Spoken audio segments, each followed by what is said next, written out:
Tunia avela pathin thua ki mancha khom na thei pathin phat pha ap kita jiun pathin ni thangwa un angai di zo se pakai Yesu minin salam kain bole phat ichanham khat iche sermon recording hung ki bola hobung mi theng ho koma pathinin Sayde AP ho saydo na phat kahung chan chan tu ni ge ya pathin apui hoi na hi tu chung hi khatwe a chaina hong hi mai thei ai ta in thilum chan jong i benai le all in nawa analam chu yung manota win ke ho hi che online program kain manu jong hi a chaina to bangdanin ka gel tawin hija chun tu ni tu chunga dinga khatwei aki chainong hi ta deham tia program hong ki bol hi dunia ithupi di wa hi le gal zo na hin khu tene iti gal zo deham ti ho che bible ko na holim na kain manding a hin amasan Hebrews bung som lekhat chang som thop le ku som li in siminge hichete ho chun ta sanwanga hetu sana anei wangun thutep ga achang tapowin ahi aji chu ei ho be ya ama ho chu su chamkima aum lo na dingwa pathinin ei ho dinga thil phajo khat godsa akoi ahi pathinin athu theng bon chawa dingin phathei ebo pitaw hen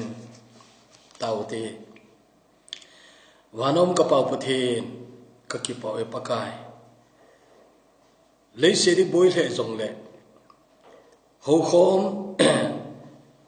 ki phallo ai lo le lemchang ta lo hi jong le na thu ki sei phung na I ma cha boina umlowa aban ka jok thei janun dunia jong na thua ko na holim na phat kang chan ki na la je na ko ma ki pa tho kan sei na hi gal zo na hin khole zo na thogu ti khat kan sei go ren pakai nangin ni che thua ko nin thu ngai zo si hin holim pin lang keima christian in kho gal zo na ka chan na te diu nangin phathei buin tin pakai ji suminin kang tawe amen amasan thopia kalun masangin request kat kan bol no min thungai di zo sin aphalo ai lo le ipiha dem na ding lam hol lo hela ke dinga apha hong ki sei do ding ipi om dem ti ngai to puma pathin tu anangai dingin kain ti ma sa na he to lai lungdon ta khat au min che chi piam ti le thu pha la pha ga ngai jong lew adem na de hol te mi loi khat au min che kan gel do na chu khat we hi YouTube ma e ho gama pathin thu sei min thang pen khat in ane yu Reverend Dr. Wananga ka kiti Psalm 90 akuna sermon abol ahoya hoi che hu ka ngai nei hoi ka sa be se ji in avel velin ka ngai in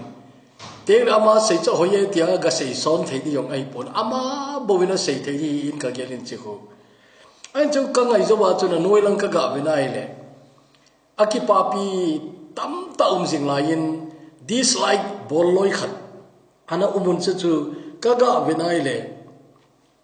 kalong dong ni nei mi son ni le khat jainin akhut piu asu langa ana ko yun chu dislike ka dei poi ai lo hoi ka sapoi tina hi te ding ai cheyo chun la sa ho hi kanunga hung umin la hoi i ti dem tia hi icha teo nunga ho la sa tam ta umin chela chun min a hang ai mun ma jing Allah thu jong min adei le milung ato kha je hin tin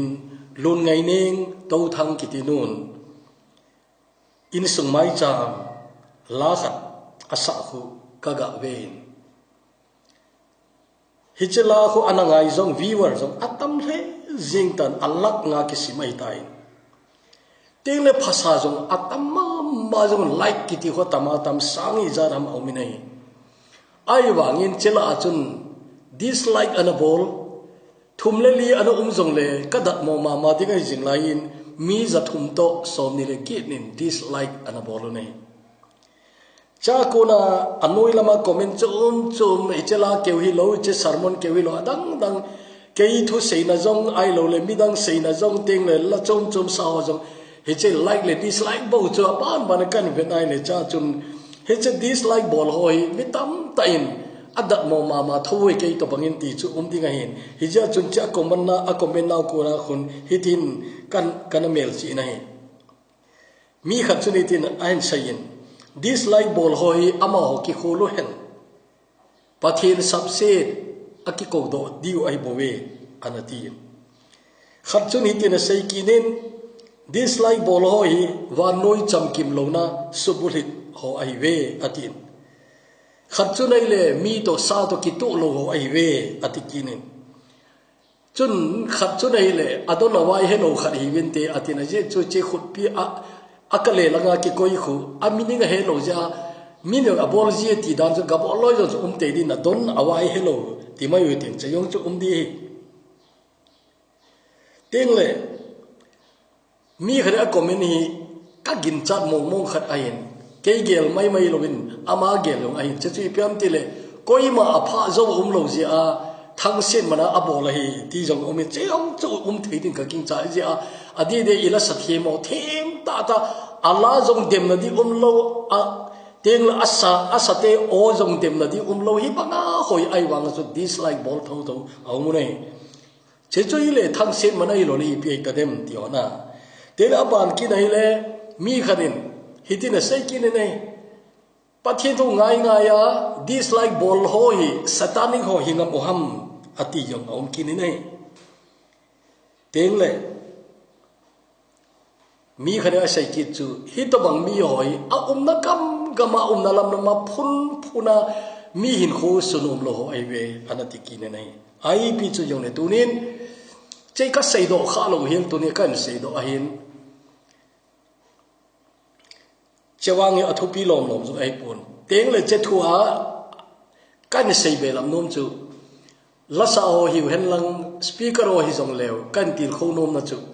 dislike izat jong le cha chun ki suboi hi bein na velam chu ga vele chen like kiti hu kam changa tam zo hi dislike kiti chu ta achunga isai aji chuma ko na dislike bol hi te yun tin ai wanga like bol ho chu kam changa tam zo ti in ngai tu hi tin ai la thopi pen chu pa pathinin pha asa like abol le che chu apa pen ai nahi ai le tunin hitin ngai tu hitin ithupi diwa ilut nri ai tai tulai ikam sugu boy sungai boy ka ti chu lockdown itiwen chim jong cha le jeng dai mi loi khat adingin na ana loi khat wang chu abola ki hola ta chu phat ki hing lo wap loi jong chu mi ume lagawa hi jong le ta salanga hi jong le apha bole che lockdown so ki thil pha tam ta ki to do jong chu mi nan tin ahin la dunia ne heading chu apha anana man jong le asian na man jong le he che lockdown period hi hong ki chai ding he teng chu le I to bagin na hong gal kai dem ti chu na ki ngai tu ngai he gal zo na chum neu cha in sau lo loin in sein ka tin ama sapenin ki cha na la gal zo na ti kan sei no min he cha hin gol hang chapang cha gal sa diga sepaya pang kham jong hinai lo kem ngui chinga na pang aso pite gal mona ho weddingin apan asolin chechu koi hamiti le hechi un David ahin khang dong chai na lain ai cha au te na chun gal mona chun aga chia hele thil khat ngai nong lo aga zain chechu piamiti le Goliath ki tipa hi ang ki kobi nei pathian hing se pai te Israel se pai te anh chowin ang kitomi nei che zaman phat tam ta na bol sa ai wang adon budi khat chau lo ta chu Israel kem jong chu thip chil chen zo ni ga akigin cha lo hi lo khanin a chou jeng kiti chu ama ho jong apau po ngam jong lo ta chu no mo ta na di wa hin a chu ti jing lai chun David che ogin aga za chun alung hang le jing nei tu ni thil khari su mi lo di ka dei chu hagau mi kiti o hin lung han na ding mun le lung han na ding phat kiti a he siwin hi to bang phana lung hang ngam ho chu milopi ta sanala me milopi hi siwene David ong so lung hang nei azit chi pyam mi tile pathin min hi to banga noise ta ki seina pathin mi te hi to banga ki chowjeng ki ti teng le adon budi mi lo chu David alung hang nei ken bowling kai tin amam ki ku nei amo zo lengpa ko ma puita wene lengpa na vet lai asung hi bein lengpa ni pe se ya ama ya newa pat gal san mi hin nang in na dong thelo de ti nei ai David chun i ma cha ki chapun keiman ka do dia ti hecha testimony he thupil he jing nei ipisaye nasu pa hin kapa ken ngui ho ka chin lain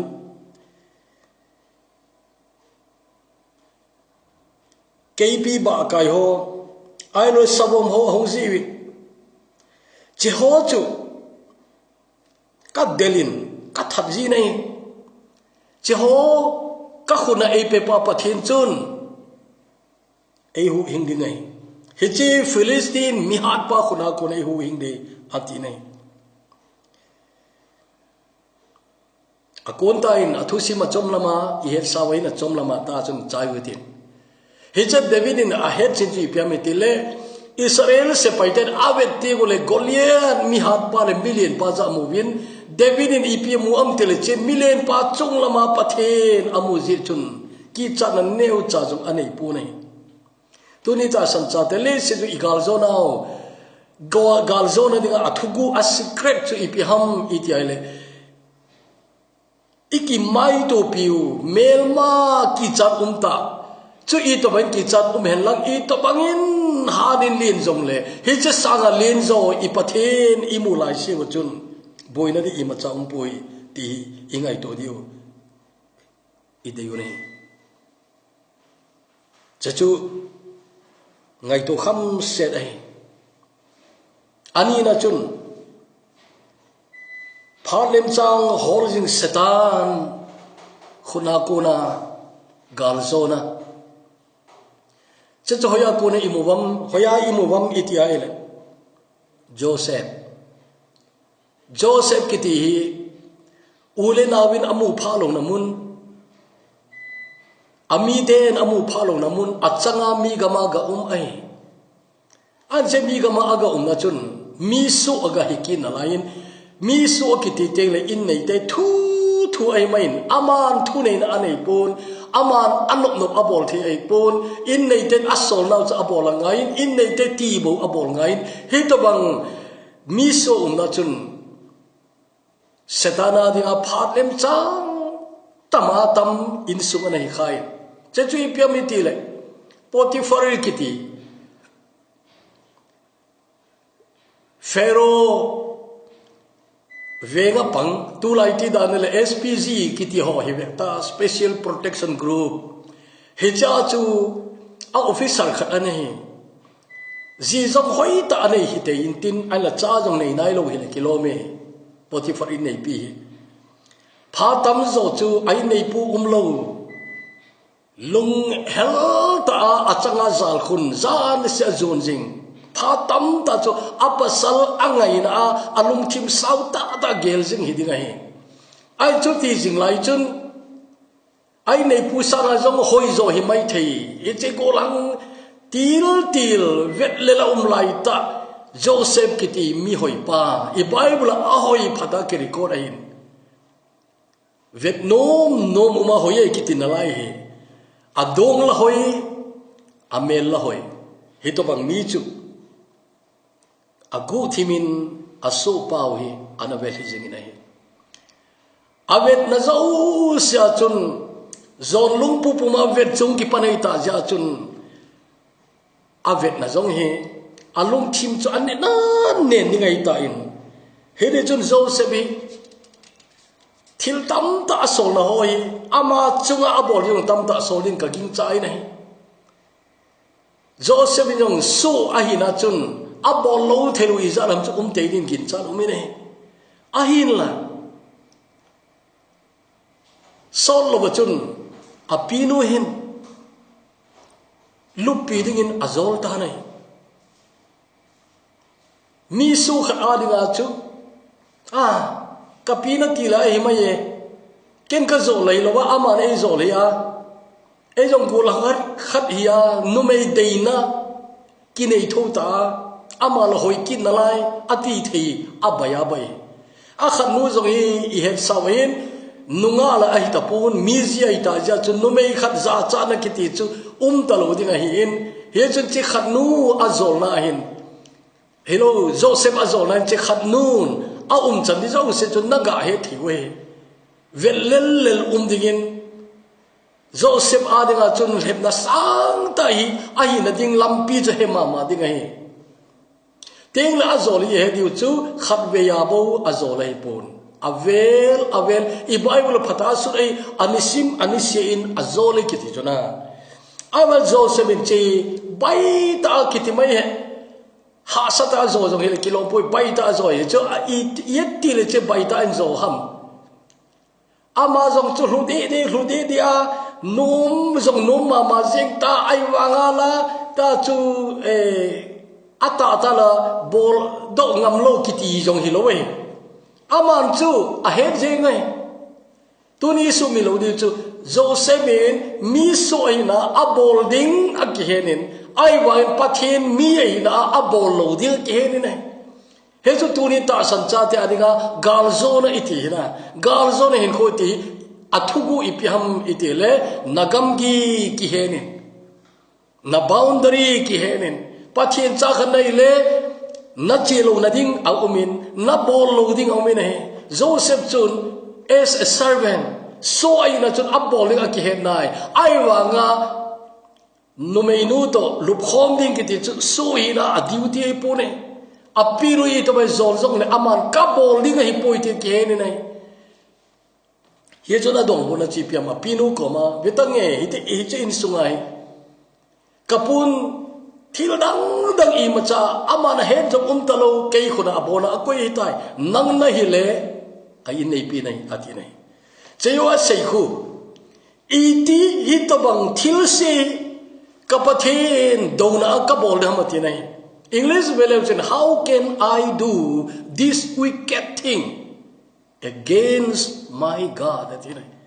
my God ti thei pa na kapathen ati ajun apinu ti te apupa in nei pi to ga lu khom ding ki ti chu apu chunga chon se jong hi thona jong le aman he chu pathin to na chon se how can I do this wicked thing against my God teng le he chi sinful thing no te poi wicked thing gi lo kai ma ba na hi tabang chon se na gi lo kai ma ji ti ka bol de ham ati nei he chu tunin lockdown sungai mi tam tan pha jong in ei we phat gom kum tam ta in ei we abanga chu lem chak ta ga chon si jing da thei hu na thei tam ta zon jing thei na tam ta asina bol no me ga bol jing thina vel tam ta he chu na tu mai the I want Joseph gelo in Joseph sanga heb na sang zo nang na tu ngai pui na ama heb na tu I ahu abaya bai I want Joseph hi ja ko na zong hi kisu nen lo hila hungal kai do hi ipijam tile pathen aki chak je na pathian ki cha je yesu tunin na pathian phata na he chena na pathian phata na ki cha na le he che sin na la ko na nang so cha de na na bol ki lom le ngai dam ki tu min lang ala chi su a chu lut da lo dingin ki ko dingin kai ti mi nai che chu joseph ma ko na ki thim chu di wahin abanin pel thailo mei kong la ko na gal zo na Sadrak Mesak Abednego te loi cha ho I hevi nei mi gama to isayu Joseph bangai vai no long lam ta itan cha chu mi gama suwa umai ve Sadrak Mesak Abednego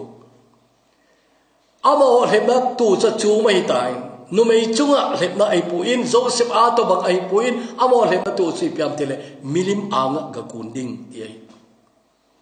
Dura phaizola milim len ta hong ki tung do chechu a anga bo khop ding music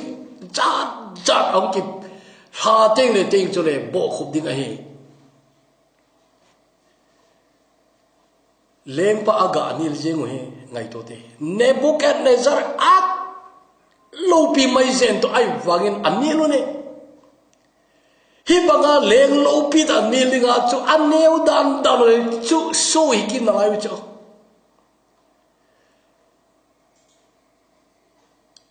ain anil ngamune chu chu pam tera zo ba david se banga chu ama on zo he che leng lo pi ta chu I to ban le ne to ba har jong le ama sang chung nung zo chung langa pathen amu chin chi uchun Sadrak Mesak Abednego in leng pa thu pi chu anilu nei leng pa lung hang ma jengin alung han di dan ngai tu ta alung han di dan ji chipam athuni loi akiba pi gane thu chu mai aneu dan na chi anewa na thu ne lo chu leng pa lung han chu sang mong de ye chun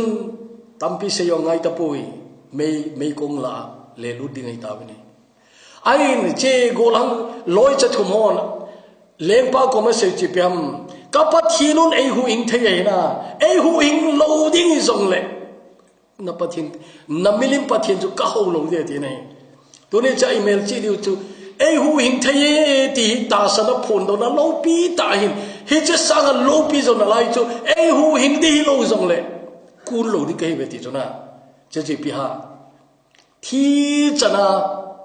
ta san ding I Bible ati sing che chu hi ni chu a thi dinga ki ko zo sa yu chu pa thin a hu ing the ta ata san a hu ing ta lo zong le kun lo ding ti chu na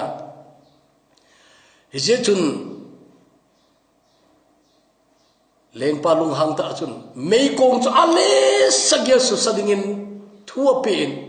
a sap ta di dan na chu na cha ma ho thum chu a zone wa ta chu a se lu lu le me a sawal ji a chu a sep lu te chu thi wa yin a pa ma uma no thi na khame ai wa sunga te thi lo he nom tai na wa le ta ne a leng pa na ga mu nil thelo im thelo thil khanom ta je pi ham mi ti le mi thum ki sep lu chu mi li ai ta ne Jeka sermon khana chun the fourth man in the furnace katisi nai mei kong la ali na pa pakai hong mi nai Bible themra sevle chei ipakai Jesu pre-incarnate Christ ta sa le se chu hong masanga ama ta chu he che mei kong la chu gachi he ti chu che choi le awang phanawena pakai le se chu hong masanga chu ama ho ko ma khatwe ana chi la pre-incarnate Christ akomo mei kong la hong mi nei the fourth man in the furnace turin I hedeu ka de chu pakai le nakita ile ama chu next person hi te ding hai na chang nai le ama ni nai tin mi ni ne le ama thum nai tin mi thum ne le ama li nai di he che dinga chu pathen ita sanungai ye chun Sadrak Mesak Abednego tite galzo na thugu chu ipiam itiale lengpa sanga lopi zo pathin a umin me kong la ko na zong ei huing the ama hi ai hu ning ta lo zong le ama mina pakai mina thidi ti anga mole thiding zong ki chalo hila apan naw chun gal zona achang tawi ni achai na dingin vet sui dinga aling pen ai le ivet sui zo di yong hilo zong le sei do te te ngai ivet sui di gal zona thuku chachi pia ai pakai ka sei masangin Stephen tem kan en sei jap minge Stephen ai le su gen thin anu ya teng le hot nanu ya gal zona ai Stephen ju sermon khat athi pi ke ti ji ai he cha sermon a khumia lung hang be sewa he ta chu akai do wa sunga sewa hin he cha sunga se lai hin ka ngai tu ji Stephen is sunga se hoi ga vele a hasina de tam ta uminte a mer he jong zau de a hasina jong umintin ki dak asama ma jong umde awa Stephen e che zona itia chanam itile avet na di khula akima vela ama sepdinga sung tum ki do bhola asep ho ama na ve pune chaho chu velon ama hoilang avet nam tile chunglam avet ai chunglam avet le ama ana sangding ama na welcome dinga ready pathin chapa Jesu Christa a het chen mama apakai ana ding zingeti amune hichi avet na cho di izia chun Stephen lungkham loi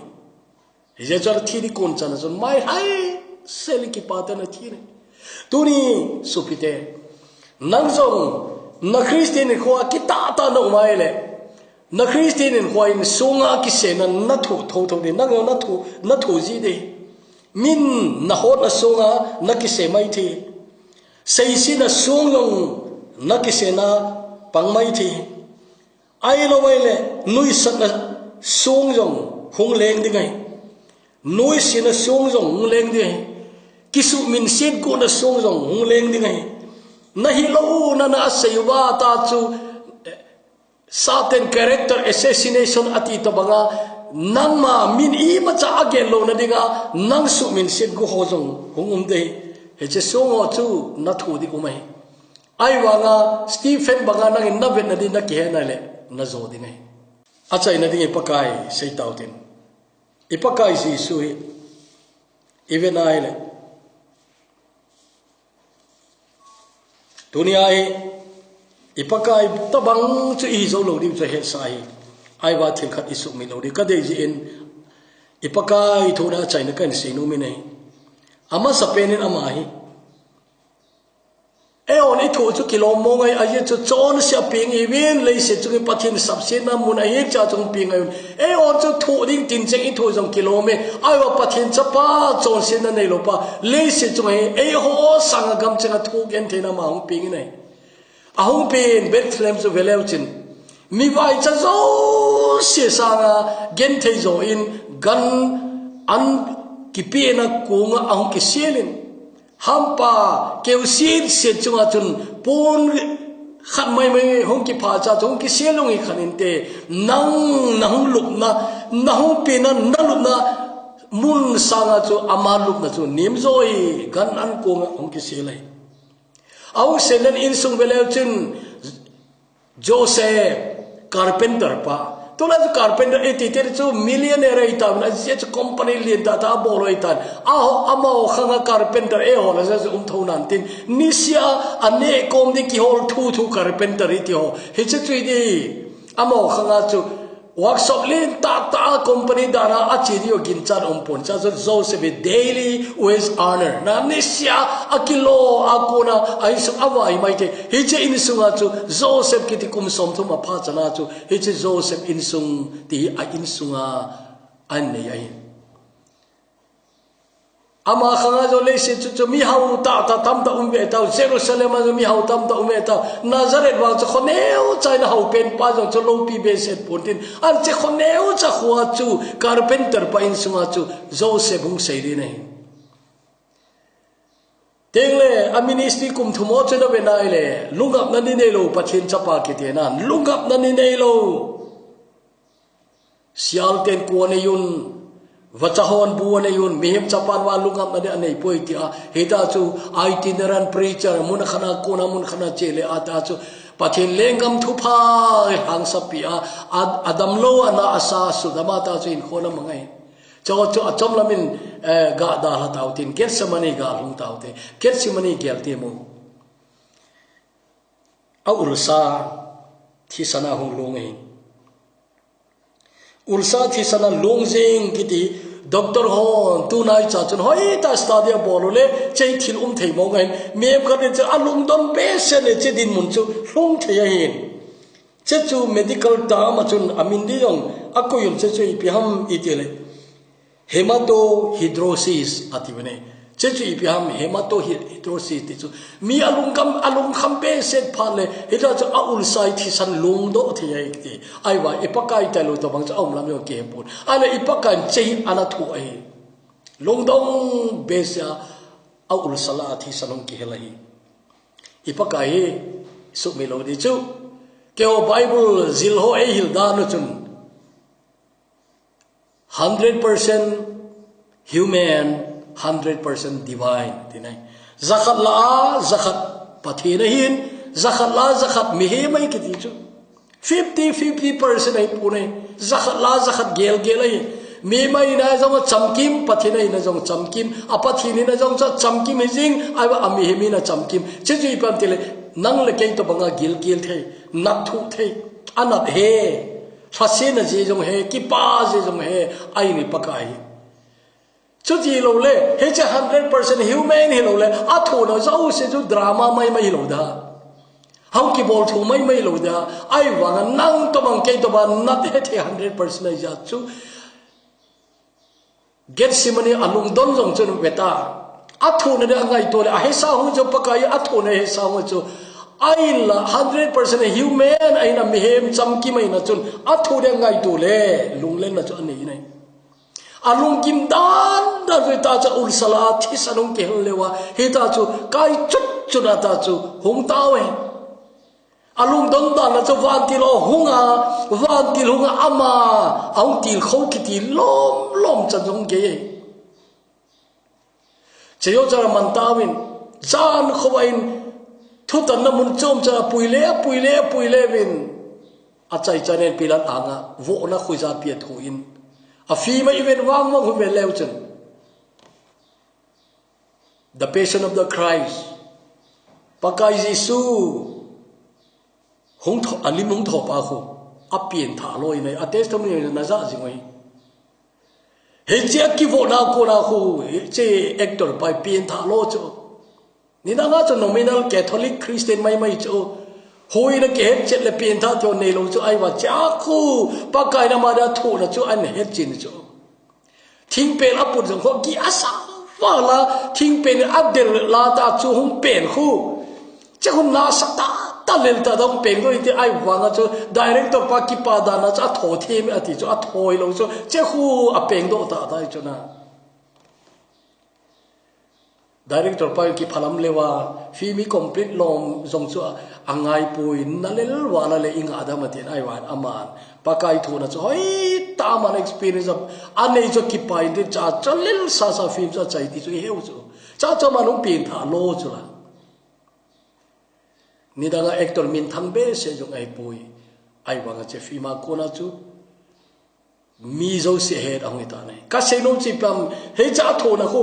pakai na thu ko ata ta ung thu e mi he buk hing ai na chu ata ta ung thu e ai la ipija thu zo ha aga de ave ji aga de chu pia koi jong la ta san chan chu ton so hin kem no anei di ta je chu che chu akinem nai ja chu nang le kein hu in in ki san de oi aman che chu an ki tem pia je chu thu tun tura thu mul su ji ne he zo ipakai thu nai tu ni ai ivet zui diu ti lom de chun ki phan lamomin ai wanga pakai thu na ko ne e ki til kho angai nei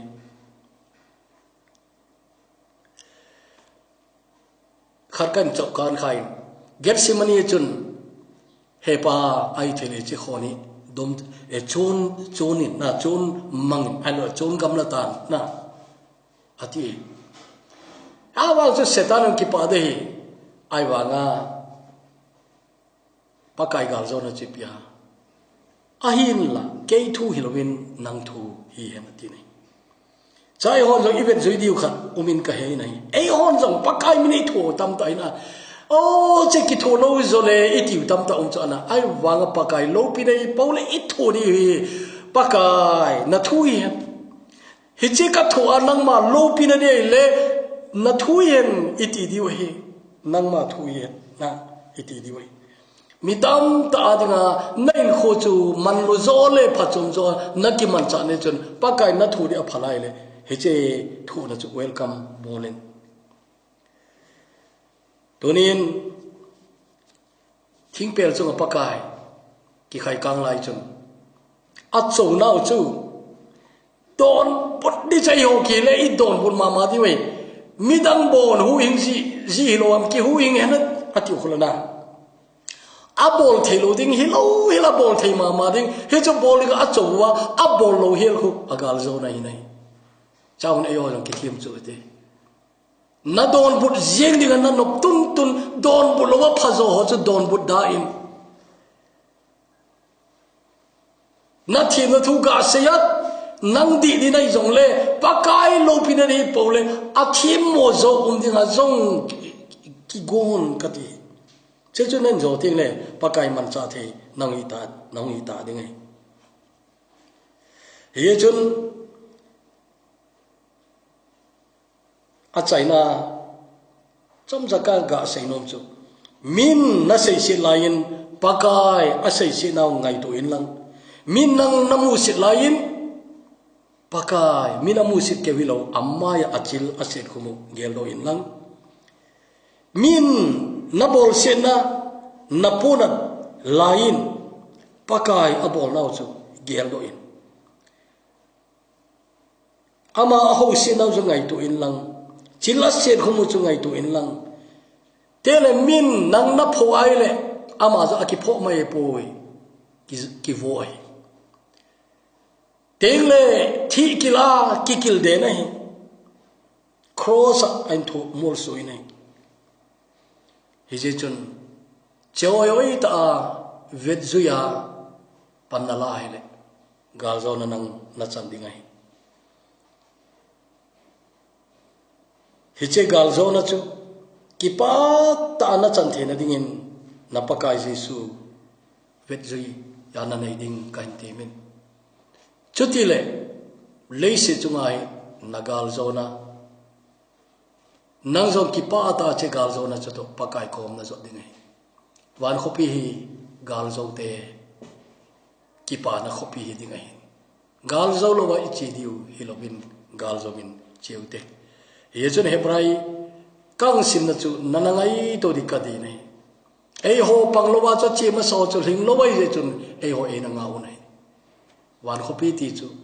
gal zo te ho ki pa na ding mun ai je chu gal lel ta pakai kom zon ding hilobin gal zo wa pakai kom zon dingin pakai minin kom kain te ma he tau te he pa wanong ka pa puthin ka ki pa we na le kha puthing sunga ka kitil khona diu mi thing na che ma so tam ta banin tunin ka pakai ji su mama ke o kitil khona dingin a umin ama zui ka hi wale pakai ama min ka thu di zom te te ding ti hi nei gel do sa un lang thu I ma cha nei lowa na ko mu ka hin zo diu ai po in ka thu diu ke mau kham cha thu di ka nei u nei he cho chu thu zo wa gal zo na kom kan zo the ni ding pakai na thui phathin bo dingin kang ta we wan khopi gal zo te ki pa na mun hi ding ai galel ta che mun kan zo diu hi lobin gal zo wa na kom mu lung dingin nangin na cha te ho kaum na mun che nei su hanun lang nei til kho lang pakai achai ni kho ge ya gal zo the din nang ma nei pu yun tin pakai ji su minin kaum ta wi na hi amen obong mi thing te namun che un pakai hinum pi lang gal zo na hin khu avel velen che sermon no na ngayon lang pakai na ki hopi te ding nalam pi jo phata na mu chen di ga hi pathinin naum namun che tun umpi taw hen amen